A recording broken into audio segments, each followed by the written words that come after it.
नमस्कार दोस्तों, स्वागत है आप सभी लोगों का Sonu study classes YouTube channel में। दोस्तों मैं आप लोगों को NCERT book class 9th Hindi chapter 3 Guru Nanak Dev गद्य खंड पर प्रश्न उत्तर मैं आप लोगों को इस वीडियो में बताऊंगा। प्रश्न नंबर 1, निम्नलिखित गद्यांशों में रेखांकित अंशों की संदर्भ सहित व्याख्या और तथ्यपरक प्रश्नों के उत्तर दीजिए। नंबर 1, आकाश में जिस प्रकार पोड़स कला से पूर्ण चंद्रमा अपनी कोमल स्निग्ध किरणों से प्रकाशित होता है, उसी प्रकार मानव चित्त में भी किसी उज्ज्वल प्रसन्न ज्योतिपुंज का आविर्भाव होना स्वाभाविक है। गुरु नानक देव ऐसे ही पोड़स कला से पूर्ण स्निग्ध ज्योति महामानव थे। लोकमानस में असे से कार्तिकी पूर्णिमा के साथ गुरु के आविर्भाव को संबंध जोड़ दिया गया है। गुरु किसी एक ही दिन को पार्थिव शरीर में आविर्भूत हुए होंगे, पर भक्तों के चित्त में वे प्रतिक्षण प्रकट हो सकते हैं। पार्थिव रूप को महत्व दिया जाता है, परंतु प्रतिक्षण आविर्भूत होने को आध्यात्मिक दृष्टि से अधिक महत्व मिलना चाहिए। इतिहास के पंडित गुरु के पार्थिव शरीर के आविर्भाव के विषय में वाद विवाद करते रहे। इस देश का सामूहिक मानव चित्त उतना महत्व नहीं देता। प्रश्न नंबर 1, उपयुक्त गद्यांश का संदर्भ लिखिए। प्रश्न नंबर 2, रेखांकित अंशों की व्याख्या कीजिए। प्रश्न नंबर 3, लेखक की दृष्टि में गुरु के पार्थिव शरीर के आविर्भाव के स्थान पर किसको महत्व मिलना चाहिए। प्रश्न नंबर 4, चंद्रमा कितनी कलाओं से परिपूर्ण होता है। प्रश्न नंबर 5, कार्तिक पूर्णिमा का संबंध किस महामानव से है। शब्दार्थ, लोकमानस जनता का मन, अस्य से बहुत समय से, आविर्भाव उत्पत्ति जन्म, पार्थिव पृथ्वी संबंधी भौतिक स्थूल। उत्तर नंबर 1। संदर्भ, प्रस्तुत गद्यांश हमारी पाठ्य पुस्तक हिंदी गद्य के गुरु नानक देव पाठ से उदित किया गया है। इसके लेखक संस्कृत एवं हिंदी के मूर्धन्य विद्वान आचार्य हजारी प्रसाद द्विवेदी हैं। नियत गद्यांश में आचार्य हजारी प्रसाद द्विवेदी ने गुरु नानक देव के जन्मदिन का महत्व बताते हुए उनके प्रति भक्तों की असीम श्रद्धा को व्यक्त किया है। गुरु तो भक्तों के हृदय में प्रतिक्षण प्रकट होते रहते हैं, इस भाव का सहज आध्यात्मिक रूप प्रस्तुत किया है। प्रश्न नंबर 2, रेखांकित अंशों की व्याख्या। प्रस्तुत गद्यांश में लेखक ने यह बताया है कि आकाश में जिस प्रकार 16 कलाओं से युक्त चंद्रमा प्रकाशित होता है, ठीक उसी प्रकार मानव के मस्तिष्क में उसी ज्योतिपुंज का उत्पन्न होना अत्यंत स्वाभाविक है। गुरु नानक देव ऐसे ही 16 कलाओं से युक्त स्निग्ध ज्योति महामानव थे। हमारे देश की जनता बहुत समय से गुरु नानक देव के जन्म को कार्तिक महीनों की पूर्णिमा के दिन मनाती आ रही है। गुरु नानक देव को तो किसी एक ही दिन अपने भौतिक शरीर से प्रकट हुए होंगे, किंतु श्रद्धालु भक्तगणों के हृदय में तो वे सदैव ही आध्यात्मिक रूप से प्रकट होते रहते हैं। यद्यपि भौतिक रूप से जन्म लेने को महत्व दिया जाता रहा है, फिर भी प्रतिक्षण आध्यात्मिक दृष्टि से जन्म लेने का अधिक महत्व समझा जाना चाहिए, ऐसी लेखक का मत है। यद्यपि इतिहास के विद्वानों के मत में उनकी जन्म तिथि संबंधित विवाद है, किंतु इस देश की जनता का सामूहिक मन इस बात पर विशेष ध्यान नहीं देता। उसके मन में जो जन्म संबंधी धारणा बन गई है, उसके लिए वही सत्य है। उसे तो उनके माध्यम से अपने गुरु को पूजना है, सो वह कार्तिक पूर्णिमा को पूज लेता है। प्रश्न नंबर 3, लेखक की दृष्टि में गुरु के पार्थिव शरीर के आविर्भाव के स्थान पर उनके आध्यात्मिकता को महत्व मिलना चाहिए। प्रश्न नंबर 4, चंद्रमा पोड़स कलाओं से परिपूर्ण होता है। प्रश्न नंबर 5, कार्तिक पूर्णिमा का संबंध महामानव गुरु नानक देव से है। प्रश्न नंबर 2, गुरु जिस किसी विशुभ क्षण में चित्त में अभिभूत हो जाए, वही क्षण उत्सव का है, वही क्षण उल्लसित कर देने के लिए पर्याप्त है। नवो नवो भवसी जायमान गुरु तुम प्रतिक्षण चिंत भूमि में अभिभूत होकर नृत्य नवीन हो रहे हो। हजारों वर्षों से सरतकाल की यह सर्वाधिक प्रसन्न तिथि प्रभावमंडी पूर्णचंद्र के साथ उतनी ही मीठी ज्योति के धनी महामानव का स्मरण कराती रही है। इस चंद्रमा के साथ महामानवों का संबंध जोड़ने में इस देश का समष्टि चित्त आह्लाद अनुभव करता है। हम रामचंद्र कृष्णचंद्र आदि कहकर इसी आह्लाद को प्रकट करते हैं। गुरु नानक देव के साथ इस पूर्ण चंद्र का संबंध जोड़ना भारतीय जनता के मानस के अनुकूल है। आज वह अपना आह्लाद प्रकट करती है।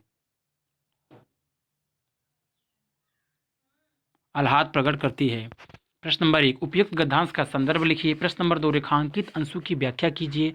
प्रश्न नंबर 3, शरद काल की यह तिथि किसकी याद कराती रही है।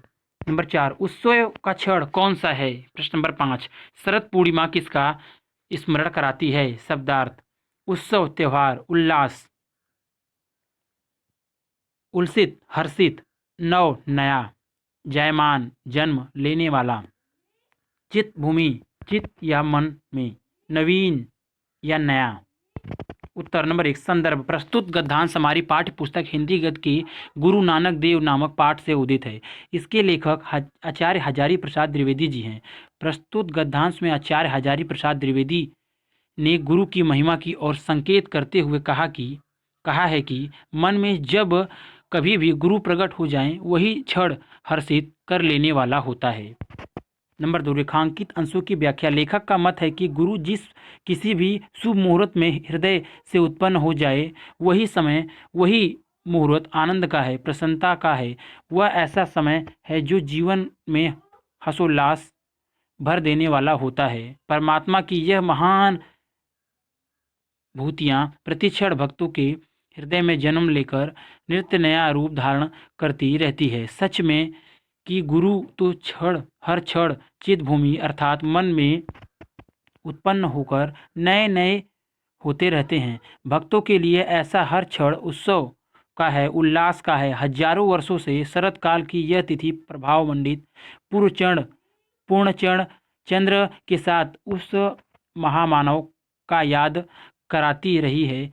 इस चंद्रमा के साथ महामानवों का तादात्म्य करने से इस देश का समष्टिचित संबंधता का अनुभव करता है। हम लोग रामचंद्र कृष्णचंद्र इत्यादि कहकर इनकी प्रसन्नता का अनुभव करते हैं। गुरु नानक देव के साथ इस पूर्णचंद्र का संबंध जोड़ना भारतीय जनमानस के अत्यंत अनुकूल है। आज भारतीय जनता गुरु नानक देव को स्मरण करके प्रसन्नता का अनुभव करती है। प्रश्न नंबर 3, शरद काल की यह तिथि प्रभावमंडित पूर्णचंद्र के साथ गुरु नानक जी की याद कराती रही है।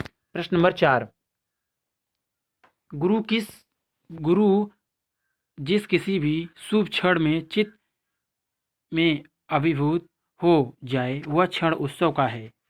नंबर 5, शरद पूर्णिमा महामानव गुरु नानक देव का स्मरण कराती है। प्रश्न नंबर 3, विचार और आचार की दुनिया में इतनी बड़ी क्रांति ले आने वाला यह संत इतने मधुर, इतने स्निग्ध, इतने मोहक वचनों को बोलने वाला है।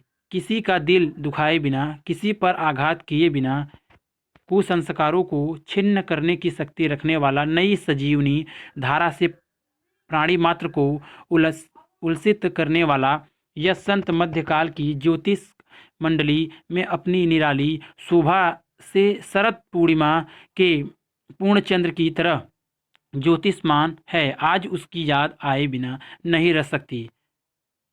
वह सब प्रकार से लोकोत्पन्न है। उसका उपचार प्रेम और मैत्री है। उसका शस्त्र सहानुभूति और हित चिंता है। प्रश्न नंबर 1, उपयुक्त गद्यांश का संदर्भ लिखिए।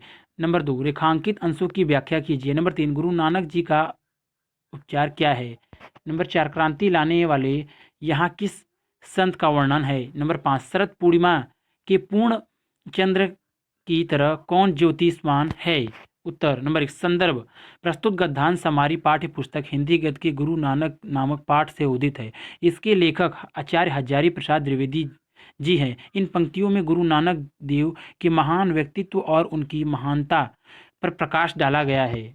प्रश्न नंबर 2 रेखांकित अंशों की व्याख्या। गुरु नानक देव एक महान संत थे। उनके समय की समाज में अनेक प्रकार की बुराइयां विद्यमान थी। समाज का आचरण दूषित हो चुका था। इस बुराइयों को दूर करने और सामाजिक आचरणों में सुधार लाने के लिए गुरु नानक देव ने न तो किसी की निंदा की और न ही तर्क वितर्क द्वारा किसी की विचारधारा का खंडन किया। उन्होंने अपने आचरण को मधुर वाणी से ही दूसरों के विचार और आचरण में परिवर्तन करने का प्रयास किया और इस दृष्टि से उन्होंने आश्चर्यजनक सफलता प्राप्त की। बिना किसी का दिल दुखाए, बिना किसी को किसी प्रकार की चोट पहुंचाए उन्होंने दूसरों के बुरे संस्कारों को नष्ट कर दिया। उनकी संत वाणी को सुनकर दूसरे का हृदय हर्षित हो जाता था और लोगों को नवजीवन प्राप्त होता था। लोग उनके उपदेशों को जीवनदायिनी औषध की भांति ग्रहण करते थे। मध्यकालीन संतों के बीच गुरु नानक देव इसी प्रकार प्रकाशमान दिखाई पड़ते हैं जैसे आकाश में आलोक बिखरने वाले नक्षत्रों के मध्य शरद पूर्णिमा का चंद्रमा शोभामान होता है। विशेषकर शरद पूर्णिमा के अवसर पर ऐसे महान संत का स्मरण हो आना स्वाभाविक है। वह सभी दृष्टियों से एक अलौकिक पुरुष थे। प्रेम और मैत्री के द्वारा ही वे दूसरों की बुराइयों को दूर करने में विश्वास रखते थे। दूसरे के प्रति सहानुभूति का भाव रखना और उनके कल्याण के प्रति चिंतित रहना ही उनका आदर्श था। गुरु नानक देव का संपूर्ण जीवन उनके उन्हीं आदर्शों पर आधारित था। नंबर 3 गुरु नानक जी का उपचार प्रेम और मैत्री है। नंबर 4 क्रांति लाने वाले यहाँ संत गुरु नानक देव का वर्णन है। नंबर 5 शरद पूर्णिमा पूर्ण चंद्र की तरह गुरु नानक देव ज्योतिष्मान हैं।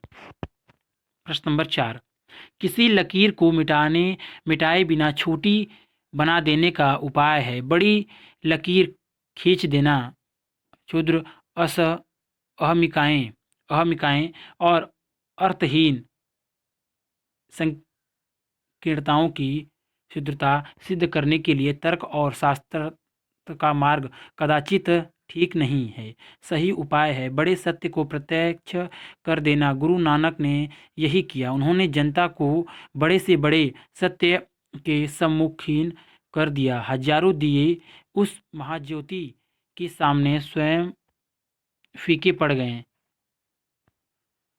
प्रश्न नंबर 1 उपयुक्त गद्यांश का संदर्भ लिखिए। प्रश्न नंबर 2 रेखांकित अंश की व्याख्या कीजिए। प्रश्न नंबर 3 हजारों दिए किसके सामने स्वयं फीके पड़ गए। नंबर 4 छोटी लकीर के सामने बड़ी लकीर खींच देने की क्या तात्पर्य है। नंबर 5 अहमिकाएं और कार्यहीन संकीर्णताओं की शुद्धता सिद्ध करने का सही उपाय क्या है। शब्दार्थ क्षुद्र तुच्छ छोटा अहमिकाओं अहंकार की भावनाएं संकीर्णता हृदय का छोटापन कदाचित कब सम्मुखीन सामने। उत्तर प्रश्न नंबर 1 संदर्भ नंबर 1 संदर्भ प्रस्तुत गद्यांश हमारी पाठ्य पुस्तक हिंदी गद्य में संकलित एवं आचार्य हजारी प्रसाद द्विवेदी द्वारा लिखित गुरु नानक नामक निबंध से अवतरित है। इन पंक्तियों में लेखक ने व्यक्त किया है कि गुरु नानक देव ने महान सत्य का उद्घाटन करके संसार की भौतिक वस्तुओं को सहज की तुच्छ सिद्ध कर दिया है। नंबर 2 रेखांकित अंशों की व्याख्या। हम किसी रेखा को मिटाए बिना यदि उसे छोटा करना चाहते हैं तो उसका एक ही उपाय है कि उस रेखा के पास उससे बड़ी रेखा खींच दी जाए। ऐसा करने पर पहली रेखा स्वयं छोटी प्रतीत होने लगेगी। इसी प्रकार यदि हम अपने मन के अहंकार को तुच्छ भावनाओं को दूर करना चाहते हैं तो उसके लिए भी हमें महानता की बड़ी लकीर खींचनी होगी। अहंकार तुच्छ भावना संकीर्णता आदि को शास्त्र ज्ञान के आधार पर वाद विवाद करके या तर्क देकर छोटा नहीं किया जा सकता। इसके लिए व्यापक और बड़े सत्य का दर्शन आवश्यक है। इसी उद्देश्य से मानव जीवन की क्षुद्रताओं को छोटा सिद्ध करने के लिए गुरु नानक देव ने जीवन की महानता को प्रस्तुत किया। गुरु की वाणी ने साधारण जनता को परम सत्य का प्रत्यक्ष अनुभव कराया। परम सत्य के ज्ञान एवं प्रत्यक्ष अनुभव से अहंकार और संकीर्णता आदि इस प्रकार तुच्छ प्रतीत होने लगे, जैसे मन से अहंकार, क्षुद्रता, संकीर्णता आदि के अंधकार को दूर कर उसे दिव्य ज्योति से प्रकाशित कर दिया। प्रश्न नंबर 3, हजारों दिए गुरु नानक देव की महाज्योति के सामने फीके पड़ गए। नंबर 4, किसी लकीर को मिटाए बिना छोटी बना देने का उपाय है बड़ी लकीर खींच देना। नंबर 5, अहमिकाओं और अर्थहीन संकीर्णताओं की क्षुद्रता सिद्ध करने के लिए सही उपाय है बड़े सत्य को प्रत्यक्ष कर देना। प्रश्न नंबर 5, भगवान जब अनुग्रह करते हैं तो अपनी दिव्य ज्योति ऐसे महान संतों में उतार देते हैं। एक बार जब यह ज्योति मानव देह को आश्रय करके उतरती है तो चुपचाप नहीं बैठती, वह क्रियात्मक होती है। नीचे गिरे हुए आभाजन लोगों को वह प्रभावित करती है, ऊपर उठती है वह उतरती है और ऊपर उठाती है। इसे पुराने परिभाषित शब्दों में कहें तो कुछ इस प्रकार होगा कि एक और उसका अवतार होता है, दूसरी ओर औरों का उद्धार होता है। अवतार और उद्धार की यह लीला भगवान के प्रेम का सक्रिय रूप है, जिसे पुराने भक्तजन अनुग्रह करते हैं। आज से लगभग 500 वर्ष से पहले परम प्रयाण हरि का यह अनुग्रह सक्रिय हुआ था, वह आज भी क्रियाशील है। आज कदाचित गुरु की वाणी सबसे अधिक तीव्र आवश्यकता अनुभूत हो रही है। प्रश्न नंबर 1, उपयुक्त गद्यांश का संदर्भ लिखिए। प्रश्न नंबर 2, रेखांकित अंश की व्याख्या कीजिए। प्रश्न नंबर 3, भगवान के प्रेम में क्या सक्रिय रूप है। प्रश्न नंबर 4, संत जन क्या कार्य करते हैं। प्रश्न नंबर 5, अनुग्रह का क्या तात्पर्य है। शब्दार्थ, अनुग्रह कृपा, उपकार, दिव्य ज्योति, अलौकिक प्रकाश, आश्रय, आधार, सहारा, आभाजन, अयोग्य। उत्तर नंबर 1, संदर्भ, प्रस्तुत गद्यांश हमारी पाठ्य पुस्तक हिंदी गद्य में संकलित एवं आचार्य हजारी प्रसाद द्विवेदी द्वारा लिखित गुरु नानक देव नामक निबंध से अवतरित है। लेखक ने यह स्पष्ट किया कि गुरु नानक जैसे महान संतों में ईश्वर अपनी ज्योति अवतरित करते हैं और यह महान संत इस ज्योति के सहारे गिरे हुए लोगों को ऊपर उठाते हैं। नंबर 2, रेखांकित अंशों की व्याख्या। द्विवेदी जी का मत है कि जब संसार पर ईश्वर की विशेष कृपा होती है तो उसकी अलौकिक ज्योति किसी संत के रूप में इस संसार में अवतरित होती है। तात्पर्य यह है कि ईश्वर अपनी दिव्य ज्योति को किसी महान संत के रूप में प्रस्तुत करके उसे इस जगत का उद्धार करने के लिए पृथ्वी पर भेजता है। वह महान संत ईश्वर की ज्योति से अलौकिक होकर संसार का मार्गदर्शन करता है। ईश्वर निहिर लोगों के कष्टों को दूर करना चाहता है, इसलिए उसकी यह दिव्य ज्योति मानव शरीर प्राप्त करके चैन से नहीं बैठती, वरन अपने उद्देश्य की पूर्ति के लिए सक्रिय हो उठती है। मानव रूप में जब भी ईश्वर अवतार लेता है तभी इस विश्व का उद्धार तथा कल्याण होता है। प्राचीन भक्ति साहित्य में ईश्वर की दिव्य ज्योति का मानव रूप में जन्म, अवतार और उद्धार कहा गया है। इस दिव्य ज्योति का अवतार अर्थात उतरना होता है और सांसारिक प्राणियों का उद्धार अर्थात ऊपर उठना होता है। आचार्य द्विवेदी अंत में कहते हैं कि ईश्वर का अवतार लेना और प्राणियों का उद्धार करना ईश्वर की प्रेम का सक्रिय रूप है। भक्तजन इसे ईश्वर की विशेष कृपा मानकर अनुग्रह की संज्ञा बताते हैं। प्रश्न नंबर 3, भगवान के प्रेम में अवतार और उद्धार की यह लीला सक्रिय रूप है। नंबर 4, संत जन लोगों का उद्धार करते हैं।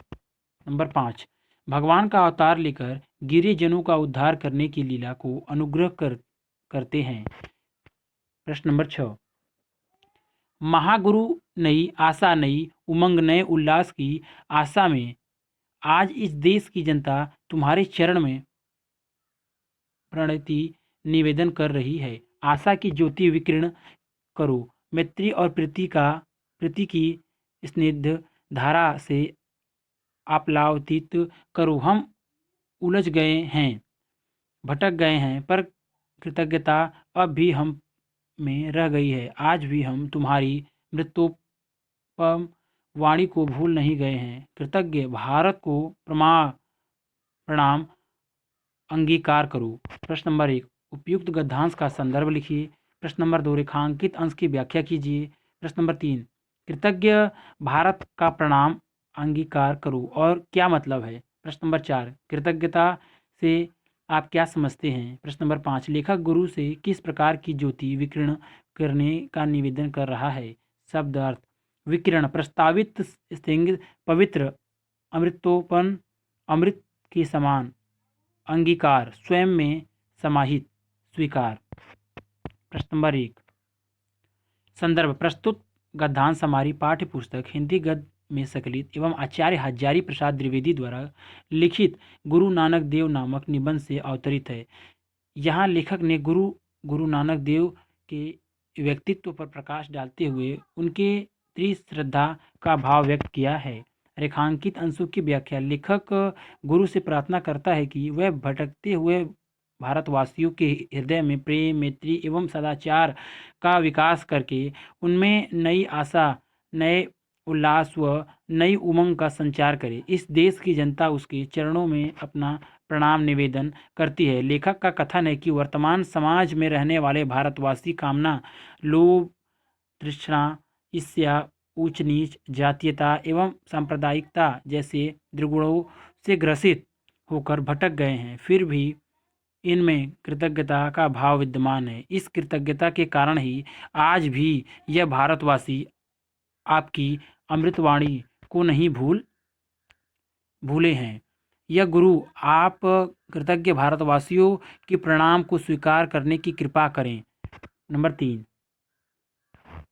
कृतज्ञ भारत का